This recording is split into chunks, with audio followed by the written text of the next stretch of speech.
நான் நேற்றைக்கு முன்தினம் திண்டுக்கல் மாவட்டத்துக்கு சென்றிருந்தோம். அங்க விவசாயிகள் சில பேர் என்னை சந்தித்து தங்களுடைய குறைகளை சுட்டி காட்டினாங்க. அங்க புலி விளைச்சல் அதிகம். நத்தம் பகுதிக்கு போனோம். அண்ணா நத்த விஸ்வநாதன் அவர்கள் என்னை அழைத்து சென்றார். அந்த வழியிலே சில விவசாயிகள் புலியை வைத்து நின்று கொண்டிருந்தார்கள். நான் அவரை அழைத்து பேசினேன். இந்த புலிகள் எல்லாம் எதற்காக இங்கே நின்று கொண்டிருக்கிறேன் கேட்டேன். எங்களுக்கு விலை வீழ்ச்சி ஏற்பட்டு விட்டது, அதனால் உங்களுடைய ஆட்சி வந்தாலோ இல்லை இந்த அரசாங்கத்துக்கு சொல்லியோ எங்களுக்கு நியாயமான விலையை பெற்று தர வேண்டும் என்று அவர்கள் கோரிக்கை வைத்தார். அதோட அந்த புலியினுடைய தன்மை, இது என்ன ரகத்தை சேர்ந்தது என்பதெல்லாம் அவர் கேட்டுட்டு இருந்தார். அவர்கள் சொன்னாங்க, இந்த புலி என்னென்ன, இது கொட்டையுள்ள புலி, இன்னொன்னு கொட்டை எடுத்த புலினாங்க. இது விவசாயிகள் நியாயமாக சொல்லுகிறது. ரெண்டையும் காட்டினாங்க. இது என்ன விலை, இது என்ன விலை, 10 கிலோ இது என்ன விலை, அது என்ன விலை. சரி, இந்த புளியங்கொட்டை எடுக்கிறீங்களே, இது எதற்காக பயன்படுத்துறாங்கன்னா அது கிலோ 35 ரூபாய்க்கு விற்போம், அது பல மருந்துக்கு உதவுது அப்படின்னு சொன்னாங்க. இப்படி விவசாயிகள் தங்களுடைய பிரச்சனைக்காக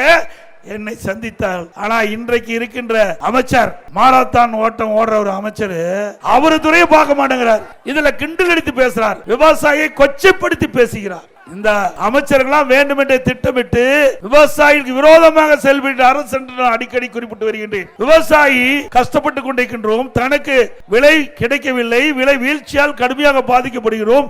இந்த புலிக்கு தேவையான விலையை நீங்கள் ஏற்பாடு செய்து கொடுக்கும் என்று கோரிக்கை வைத்தா கிண்டல் கேலி பேசுறாங்க. யாரு இந்த அமைச்சர்?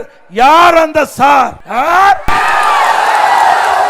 அண்ணா திமுக ஆட்சிக்கு வந்த பிறகு இந்த சாரு எப்படி புலியிலிருந்து புளியங்கொட்டையை எடுக்கப்படும் என்ற விவரத்தை சொல்றேன்.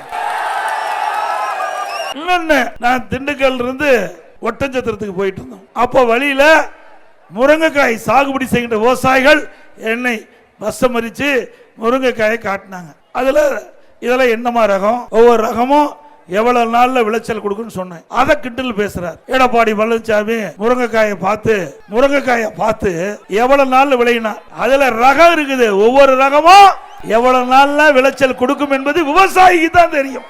இந்த மாரத்தான் ஓட்டம் ஓடுற அந்த மந்திரிக்கு தெரியுமா?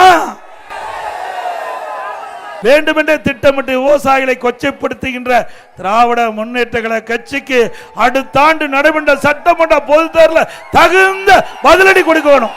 கொடுப்பீங்களா?